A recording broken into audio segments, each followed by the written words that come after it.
Podcast Insight Negócios e Oportunidades. Dica do dia.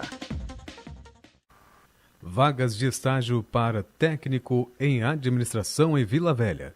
Carga horária de 6 horas. Com benefício para o estagiário de bolsa auxílio no valor de R$ 600 mais vale transporte.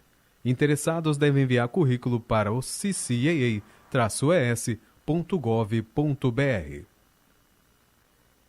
Estágio para técnico em logística, na Serra, carga horária de 6 horas. Os benefícios para estagiários são bolsa auxílio no valor de R$ 750 mais vale transporte. Interessados em enviar currículo para contato@brasvila.com. Vaga de estágio para técnico em multimídia em Vila Velha. Carga horária de 6 horas. Benefício para estagiário, bolsa auxílio no valor de R$ 700 mais vale transporte. Interessados, enviar currículo para tiago@newservicegroup.com.br. Vaga de estágio para técnico em informática em Vila Velha. Carga horária de 6 horas. Benefício para o estagiário, salário mais ticket alimentação, mais cesta básica, mais vale transporte. Interessados, enviar currículo para candidatos novos, 2018@gmail.com. Eventos. O Sebrae vai promover nos dias 2 a 5 de dezembro o maior evento de empreendedorismo e inovação do Espírito Santo.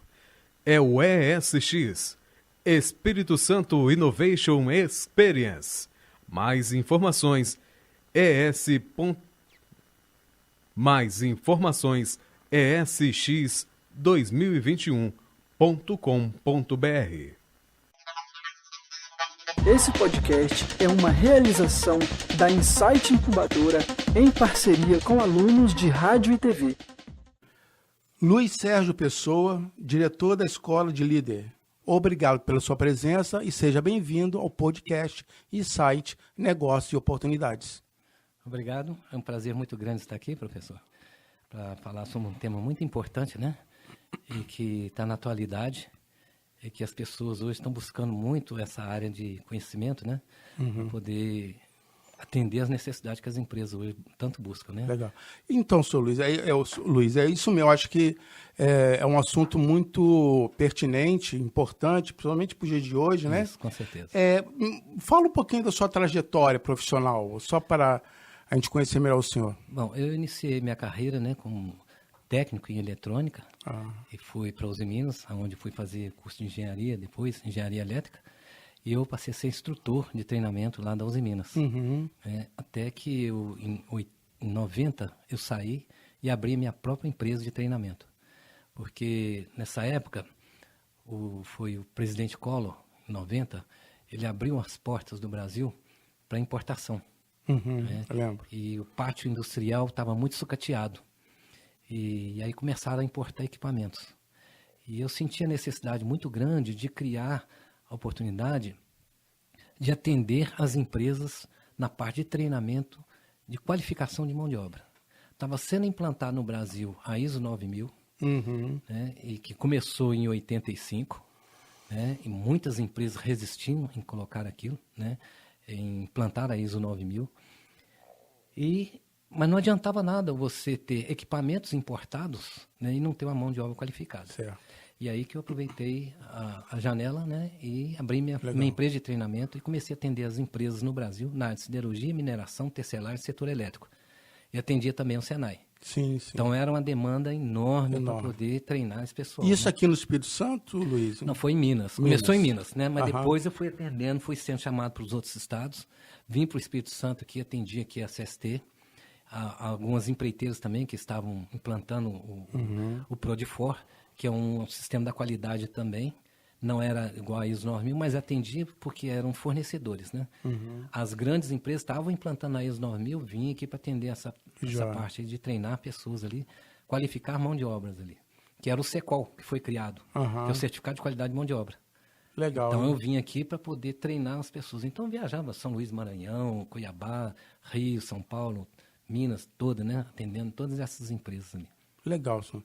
Luiz, hoje em dia se fala muito na questão da mão de obra, lógico, e da liderança. Isso. Explica um pouquinho para gente o que é liderança 4.0, onde está todo mundo falando isso aí e muitas vezes as pessoas não entendem. Isso. Explica um pouquinho para gente. A liderança 4.0 ela veio com a quarta revolução industrial, né? Que é chamada indústria 4.0. E com isso surgiu a necessidade de associar a tecnologia com a parte de recursos humanos, a parte de relações humanas. Sim, né? sim. Então, porque antes o líder ele era formado assim de dentro da própria empresa mesmo, e ali de acordo com o trabalho e o espírito de liderança que já nascia com aquilo, então ele fazia esse trabalho. Hoje não. Hoje o líder, para atender essa área 4.0, ser um líder 4.0, ele tem que ter não só o conhecimento técnico, científico, mas também ter essa parte de relações humanas, que é mais importante hoje dentro da empresa. E isso na prática, o que produz isso numa empresa? Olha, tanto a parte de tecnologia, que ela vem atender essa necessidade de um líder, saber comandar os seus liderados, né? Como manter uma harmonia e para melhor produtividade e com qualidade. Então, essa parte de relações humanas, hoje ela pega pelo fato seguinte, da pessoa ter que ter o conhecimento, ter que ter essa sensibilidade para lidar com a equipe. Hoje o líder 4.0, ele não é simplesmente aquele líder que chega, passa as tarefas, né, e cobra as tarefas. Ele participa com a equipe. E ele dá oportunidade à equipe também de participar com a opinião, né, nas decisões. E aí o seguinte, ele tem que ter esse conhecimento e as habilidades para poder lidar com isso aí. Exatamente o que eu ia falar agora, sobre essas habilidades tão importantes nesse líder. Isso. Né? Hoje, que um aluno do Vasco Coutinho que está indo para o mercado de trabalho, quais são as habilidades, né? Isso é nato nele ou ele pode adquirir essas habilidades? Olha, antigamente era nato. Hoje, o líder 4.0, ele tem que estar muito bem informado, ele tem que buscar estudar muito, fazer curso, treinamento, né? Estar sempre atualizado, porque é o que se tem hoje de uma tecnologia incerta, que é dito, né? Porque hoje a tecnologia está de um jeito, amanhã a gente não sabe o que vai acontecer. Essa inteligência artificial, ela está vindo trazendo muita novidade. Exatamente. E isso está dificultando muito de você fazer previsões até de treinamento de mão de obra. Porque você faz um planejamento, esse planejamento antigamente era feito a cada 2, 3, 5 anos. Hoje não, hoje tem que ser feito, revisto sempre, porque sempre está surgindo novas tecnologias. Então, o que causa uma certa incerteza de você criar algo hoje, um planejamento, e amanhã já não ser aquilo mais, porque nós estamos utilizando a tecnologia ultrapassada ainda. Você imagina, nós estamos ainda no 4G. Está falando no 5G, mas lá fora já está se falando de 6G. Verdade. Né? Então, aqui no Brasil, nem foi instalado o 5G, mas já tem empresa funcionando com 5G aqui.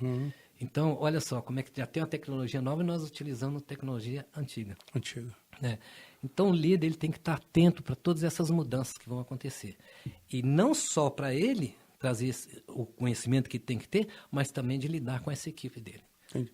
E há uma tendência de comportamento hoje, assim, olha, daqui a um ano, eu acho que precisa desse comportamento assim, dessa habilidade, ou essas mudanças são tão rápidas que a gente não acompanha isso? Ela está sendo muito rápida e não, por isso que a gente chama de incerteza, porque a gente está lidando com tecnologia que está mudando a cada dia que passa, né? E justamente isso ali, a gente tem que estar atento para essas mudanças, né? E o líder que estiver trabalhando com isso ali, ele tem que estar ciente de que tem que ter esse conhecimento e buscar conhecimento a cada momento. Então, o líder, antigamente, que era feito assim de nato, né, que tinha aquele instinto, hoje não, ele tem que ter conhecimento. E as escolas, hoje, não estão preparadas para isso ainda.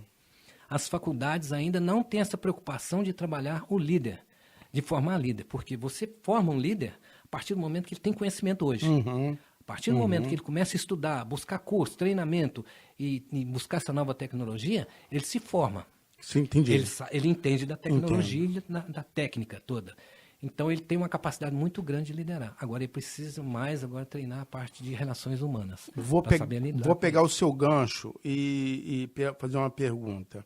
Nós estamos aqui numa escola técnica, no Vasco Coutinho, vários cursos técnicos. Como uma instituição como o Vasco Coutinho pode preparar os seus alunos para essa tendência ou para essas habilidades de liderança 4.0? Certo. Olha, eu fiquei assustado porque eu não esperava de encontrar o que encontrei aqui. Fiquei assustado porque vi muita novidade aqui, coisa que eu não tenho visto em escolas, em muitos lugares que eu tenho andado. Legal. Né? Eu vejo que vocês têm aqui uma parte tecnológica que eu vi. Sim, ainda sim. não tenho conhecimento da parte que vocês têm ainda, a parte de ensino, né? Mas pelo visto e pelo que vocês já me mostraram aqui, essa primeira vista aqui que eu tive, é uma coisa de assustar, porque é uma escola de ponta, de tecnologia, pronta para poder formar profissionais mesmo de primeira linha. Sim. E o mercado está buscando isso. Sim. Eu acho que agora é hora de parar e pensar um pouco agora nessa formação desse líder, porque o líder de conhecimento, vocês têm todo o material humano e o capital humano, vocês têm aí toda a parte de tecnologia na mão. Agora, falta formar essa mão de obra na parte humana, nessas relações humanas. Como você lidar com as pessoas, né? Porque hoje ainda tem essa dificuldade dentro de uma empresa, a parte de comunicação. Sim. É a parte mais importante que tem. E outra, a gente vê gerações diferentes, distintas, trabalhando junto. E o jovem hoje ele é muito apressado, ele enxerga muito na frente. E ele não está muito com paciência para poder discutir, debater as coisas. Ele vê, ele enxerga e quer fazer. Ele chega com uma autoridade dentro da empresa. Então é preciso frear isso um pouco também, porque é o seguinte, ele tem que saber que ele tem outros relacionamentos com ele. Eu vejo hoje essa parte da pandemia que ela veio e antecipou muito algum projeto que eu já tinha desde 2010, que eu já enxergava isso que iria acontecer, só que eu não esperava dessa pandemia e antecipou. Hoje, com esse trabalho remoto, as pessoas estão trabalhando mais em casa. O que está acontecendo? Está havendo uma fuga de capital no Brasil muito grande. Muito, sim. E é uma disparidade. O que está acontecendo? O pessoal que está indo para o Vale do Silício, para a Europa, para a Alemanha, para a França, para a Inglaterra, é coisa absurda. De jovens que estão saindo, talentos que nós estamos perdendo aqui. E nós não estamos tendo como frear isso. E como reter esse talento? É uma das funções do líder, que tem que saber trabalhar e reter os talentos. Você vê, por exemplo, o seguinte, eu tenho um filho que ele trabalha para empresas americanas. Ele atende 10 empresas americanas. Ele foi para lá, morou 4 anos e ele conseguiu ganhar 3 prêmios internacionais em Cannes. Ganhou na Inglaterra e ganhou 2 nos Estados Unidos. Na Inglaterra e outro lá, um lá em Nova York e outro em Los Angeles. E outro em São Francisco. Então, o que acontece? Hoje ele é um dos mais requisitados na área de design, web design. Hoje ele trabalha para 10 empresas. A Nike veio fazer uma proposta para ele e abriu mão, coisa que eles não tinham de trabalho remoto, abriu mão para ele trabalhar remoto, aqui no Brasil. Ele trabalha aqui hoje, mas ele atende todas essas empresas. Ele não quis. Por quê? Relações pessoais. Uma empresa dessa, igualzinho, queria que ele fosse diretor de arte. E aí ele teria que atender 10 comandados, cada um num país diferente, cultura diferente, pessoas diferentes. Então é muito complicado isso hoje, essa parte de comunicação. Então o líder ele tem que entender bem da parte de comunicação e da parte de relações humanas. Qual o nome dele, seu filho? Frederico Félix Figueroa, dessa pessoa. Ok, procura no Instagram lá que muita coisa vai ter dele lá, né? Muita coisa dele lá, entendeu? Então, a gente podemos dizer, teve um dia que eu vi uma reportagem do Fernando Henrique Cardoso, ele falou sobre a crise de liderança no Brasil. Isso. Que não há líderes, não há formação de líderes. Isso. Ele está certo? Está certíssimo. Ou essa fuga de líderes para fora que não está deixando... Como é que o senhor vê isso? Nós temos duas coisas. Uma é formar o líder que nós temos condições de formar. Sim. E segunda é reter o talento. Aí que é o difícil competir com as empresas estrangeiras. Eu, por exemplo, com a minha escola de formação de gerentes, o que eu fiz? eu peguei minha experiência todinha, de 35 anos, e já venho fazendo esse trabalho desde 2010, aliás, 2015. Eu, com toda a experiência que eu tenho de vivência dentro das empresas, dentro das faculdades, dando aula, e conhecendo a necessidade do mercado, eu criei um programa que chama Meu Projeto de Vida. O que é o meu projeto de vida? É eu pegar um profissional ou uma pessoa que está entrando para a faculdade, primeiro ano, por exemplo, primeiro período, está entrando para a faculdade. Eu pego esse indivíduo, trabalho ele. Eles falam trabalho de coach, mas não é esse coach que eles falam por aí. É mais de mentoria mesmo. Eu dou todo para ele um roteiro e um acompanhamento até a formação dele, e ele vai projetar a profissão dele e a carreira dele. E eu tive isso como experiência com os meus 2 filhos que foram feitos, isso. Todos os 2 atingiram os objetivos. Um passou em 12 concursos no Ministério Público e esse outro ganhou 13 prêmios internacionais com o trabalho deles. E eu falava para eles, olha, se você quer vencer aqui, você tem que ser o melhor do mundo para ser designer. Porque senão você vai ser como os outros que estão aqui, ganhando o que eles querem pagar, que a empresa paga. Agora, se você for o melhor, eles vão correr atrás de você. Não é você que vai correr atrás de emprego. E você que vai determinar o seu valor. E hoje isso acontece com eles. Então, o que eu fiz? Com filho é fácil, quando a gente faz isso. Agora, quero ver com gente estranha. Então, eu peguei esse trabalho, montei todo esse projeto e comecei a trabalhar com jovens carentes que não têm recurso, não têm como pagar e também, às vezes, até mesmo dificuldade na escola. Trabalhei esses jovens e todos eles se projetaram na carreira deles lá. Hoje eu tenho um que ele é embaixador das startups em Minas Gerais, dá palestra no Brasil afora, todo já está sendo chamado para o exterior. Uma outra que era minha aluna de Direito, descobri nela um talento para escritora, ela já escreveu o livro, já publicou o livro dela, e ela está publicando o 2º livro, já está na Academia Mineira de Letras. Poxa. Uma outra que está fazendo arquitetura, eu tirei ela do curso de arquitetura, 3º ano de curso de arquitetura. Falei assim, não, você vai ser artista plástico, você tem que trabalhar com isso aqui. Aí ela começou a fazer, hoje ela é requisitada no Brasil todo para fazer hall de entrada de prédios, cada desenho, coisa mais linda que ela tem lá. Então, e ela tem o maior prazer, a maior vivência disso. E tem um outro também que hoje está na Alemanha. Peguei esse rapaz também que estava assim, perdido na vida, perdido com tudo, dei uma orientação para ele, ele chegou hoje, está na Alemanha. Então, esse projeto, eu tenho vontade ainda de expandir ele para massa. Essa era a minha pergunta. Para as pessoas. Porque eu fiz como experiência com pessoas para ver resultado. Sim. Colhi os resultados que eu queria. Eu vi como que é fácil você trabalhar um líder. Como é que você forma um líder. É toda uma orientação. Entendeu? Então foi um dos grandes trabalhos que eu fiz, que eu tenho o maior orgulho dele hoje ainda. Que legal. Sr. Luiz, como é que o senhor está vendo, depois dessa pandemia, dessa essa coisa impactante que houve, né? Isso. Como é que o senhor está vendo essa era digital dentro do ambiente de negócio? E dentro, principalmente, na educação? Certo. Faça um paralelo, assim, sobre isso aí. Certo. Ó, a tecnologia é o seguinte, eu tive essa oportunidade de visitar o Vale do Silício, estive lá na Universidade de Stanford, onde começaram lá as Big Techs, né? A Amazon, tá lá, Google, Facebook, todas elas lá. Eu fui conhecer de perto o que era essa parte de negócio, por que aquela região deu certo. Então, foram acreditar, empresários que acreditaram, e alunos que acreditaram, e a faculdade que acreditou naquele projeto deles. Desenvolveram, hoje eles são os melhores do mundo. Está falando da China, vai ultrapassar?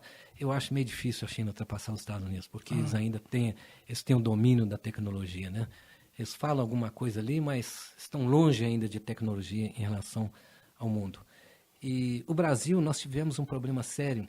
Da década de 70, nós tínhamos 80% era produção, manufatura, e 30% era mão de obra, serviço. Hoje inverteu a situação. Na década de 90 para 2000, inverteu a situação. Hoje nós estamos com 70% de serviço, empresas de serviço e familiares. E 30%, 20 e poucos por cento de produção, de manufatura. Então, o que acontece? Nós estamos muito atrasados em relação à tecnologia, pelo que eu já vi lá fora. Sim. Nós sucateamos o nosso pátio industrial. Não sei, e houve esse protecionismo dentro da indústria brasileira, que as próprias federações de indústria temendo a concorrência, e não abriu as portas, não deixa funcionar mesmo a concorrência aqui.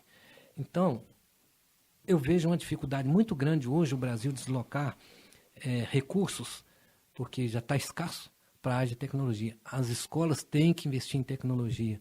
Tudo que puder ser feito em termos de levar vantagem para esses alunos nessa parte de tecnologia.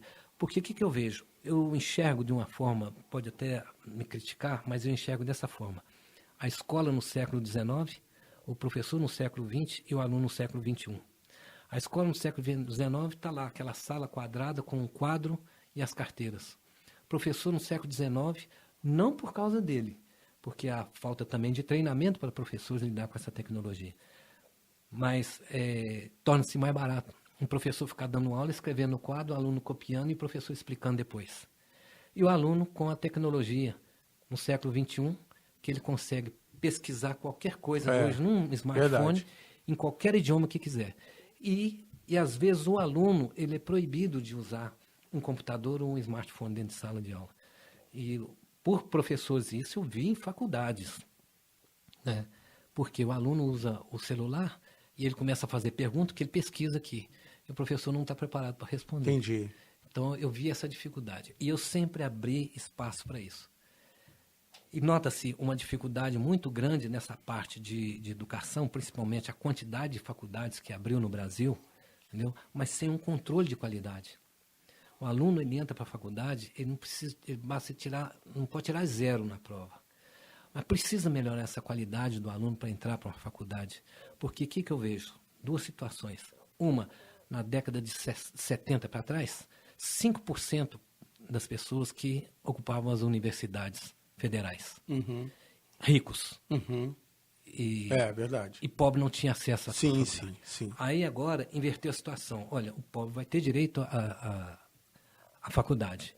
Então, mas não preparou a faculdade para preparar esse aluno. E isso também foi de pouco tempo para cá, Isso, né? foi. É uma geração que ainda não aprendeu a lidar com isso, Exatamente. correto? 2008 para cá começou. Exatamente. Então, o que acontece? Continua uma classe privilegiada dos 5% que tem condição de pagar uma boa cursinho, uma boa escola, um bom cursinho e uma boa faculdade, ou mesmo até passar na federal. Esses 5% tem o mercado já garantido. E esses outros que conseguiram entrar, mas não tiveram essa condição de competir com essa classe que tem lá de 5% que sempre predominou nas faculdades. Seu Luiz, a gente está terminando. Muitos dos nossos alunos aqui no ensino técnico, eles saem daqui querendo empreender, correto? É uma oportunidade que o mercado, com a visão de empreendedora, ele precisa ter isso também. O que o senhor aconselharia esses alunos, que oportunidades que estão no mercado para eles, assim? Olha, você tocou num ponto importante aí, que é a parte do empreendedorismo. As escolas têm que se preparar para ensinar o aluno a ser empreendedor. O Brasil hoje é um dos maiores países que tem o maior número de empreendedores. Certo. Né? E o que nós precisamos? Trabalhar esses jovens e mostrar que a carteira assinada, isso já está fadado. Ninguém vai querer mais carteira assinada porque tem um salário estipulado ali. Verdade. E hoje você tem uma janela de oportunidade para as pessoas, utilizando a própria tecnologia, a internet, né, outras formas de trabalhar, de criar o seu próprio negócio. Vou pegar só um exemplo. Antes tinha uma demanda muito grande, uma evasão, aliás, um êxodo muito grande do jovem do meio rural para a cidade. Porque achava que na cidade iria encontrar oportunidade. Verdade. Né? Hoje, acontecendo ao contrário. Os jovens estão voltando para o meio rural, porque estão vendo mais oportunidade de negócio e empreendedorismo na área do agronegócio do que na cidade. Então, é simplesmente abrir a mente desses jovens e trabalhar esses jovens para essa área do empreendedorismo. E dar oportunidades a eles de enxergar que o negócio... Hoje a gente vê nas favelas pessoas que não têm nem formação ainda, segundo grau, direito, estão lá. Hoje, essa parte de produção de conteúdo, eu estou vendo jovens fazendo trabalhos, empresas investindo dinheiro neles mesmo. Pesado, porque eles sabem produzir conteúdo e nem na escola eles não tiveram. Então são talentos que estão aí, a gente tem que aproveitar, pegar esses talentos. Eu acho que a escola ela tem que ter uma parceria muito grande com as empresas. Correto. E principalmente com esses grandes institutos que tem hoje aqui, por exemplo, no Espírito Santo, que são referência e modelo no Brasil, que é o Instituto Evaldo Lodge, Senai e Senac. Fazer parceria com eles, porque eles têm a tecnologia. Trazer isso para dentro da escola. Orientar o aluno como é que ele faz isso. Ou mesmo a própria escola fazer parceria com o Instituto e treinar esse pessoal para abrir mais a mente desse pessoal para o empreendedorismo. E eu acho que as instituições são muito importantes, mas eu creio que eu acho que o mercado hoje ele é muito distante ainda do acadêmico. Isso. Né? É muito distante. Os nossos alunos, eles saem daqui procurando emprego. Porque, na verdade, as empresas que tinham que vir aqui para procurar os nossos alunos. Mas eu acho que isso é uma questão de cultura. Exato. Não tem isso no Brasil. Ou pelo menos, né, a grande parte a gente não tem isso. Eu acho que é isso mesmo. Nós temos essa visão, mas que é possível aproximar essas duas frentes. Né? Você vê, por exemplo, nos Estados Unidos, a criança, lá com 5, 6 anos de idade, ela já começa a aprender empreendedorismo. Sim, verdade. Aqui nós não temos essa cultura. Verdade. Nós temos que criar essa cultura do empreendedorismo. Porque justamente são as micro e pequenas empresas que mais geram emprego. Verdade. E são as empresas familiares que começam dentro de casa. Então é o seguinte, eu vejo tantos jovens buscando oportunidade, descobrindo determinados tipos de negócio que eu nunca imaginava há um tempo atrás. Então, é abrir a mente dessas pessoas, dar assistência, dar apoio a eles nessa parte de empreendedorismo, dar treinamento a eles para isso aí. Tem um autor de empreendedorismo, o senhor deve conhecer, Fernando Dolabella, certo, que ele fala sobre a pedagogia empreendedora, que ele exatamente defende o ensino de empreendedorismo desde os 5 anos de idade. Isso. Evidentemente com com suas metodologias, né? Isso. Que é exatamente o pensamento assim, que precisa criar uma cultura empreendedora. Quanto mais cedo, melhor para todo mundo. O que eu fiz com essa escola, quando eu criei essa escola, foi justamente isso. Vendo que as faculdades não estavam oferecendo isso, eu comecei a oferecer paralelo. Levar isso no mercado. Abrir a mente das pessoas para essa área ali. E como pensar hoje em termos de empreendedorismo no Brasil. Legal. Existe muita oportunidade de negócio no Brasil. A internet está oferecendo muitos negócios hoje aí. Basta as pessoas agora começar a abrir a mente para isso aí. Professor Luiz Sérgio Pessoa, com certeza nós vamos te convidar para a gente bater mais papo, porque por mim a gente ia embora aqui. Fica à disposição. Tá? Então, assim, Luiz Sérgio Pessoa, diretor da Escola de Líder, muito obrigado. Foi assim, foi excelente esse papo. Professor, eu agradeço. Queremos te chamar até para pensar aqui sobre educação empreendedora. Certo. A gente tentar fazer essa... Podemos falar sobre isso aí. E um dos objetivos do nosso podcast é exatamente isso, trazer o mercado, aproximar o mercado da academia da nossa instituição. Exatamente. Muito obrigado e foi muito bom. Só fazer umas considerações finais aqui. Que, assim, eu agradeço muito aí a gentileza de ter me convidado, espero ter dado essa contribuição, né? E me coloco à disposição para fazer, a hora que precisar, vier fazer palestra aqui também para o pessoal. Eu estou me dedicando muito a um trabalho social agora, né, para instituições de mães que cuidam de autistas. Olha. Entendeu? É um trabalho que eu já faço voluntário, desde 2000 eu faço. Tinha uma creche aqui que eu fui diretor dela durante 12 anos e nós começamos com 60 crianças que iria ser fechado e as crianças colocadas na rua. Nós recuperamos essa creche, levamos 2 anos. Poxa. Hoje nós estamos com 880 crianças. Referência no Brasil, selo municipal, estadual e federal. Referência no Brasil. Então, agora, depois eu tive que voltar para Minas, eu deixei essa direção da coisa e voltei agora com esse trabalho para atender instituições de autistas. Todos os meus trabalhos, os livros que eu vou escrever daqui para frente e pegar todos que eu já escrevi, vai ser com a renda revertida para as instituições de autistas. Entendeu? Parabéns. É uma área que eu adoro fazer essa parte social. Só lembrando aqui, não esquecer, do líder, ele também tem que ter essa visão socioambiental. Né? Ele tem que ter essa visão de enxergar. Não é só empresa e trabalho, não. Ele tem que ter essa outra visão também. Bacana. Professor Luiz Sérgio, muito obrigado. Obrigado a vocês aí. Esse podcast é uma realização da Insight Incubadora em parceria com alunos de rádio e TV. Apresentação: Nelson Cardoso. Sonoplastia: Stefano Ferreira e Sabrina Rocon. Locução: Everton de Oliveira e o Anderson Martins. Produção: Letícia Mantovani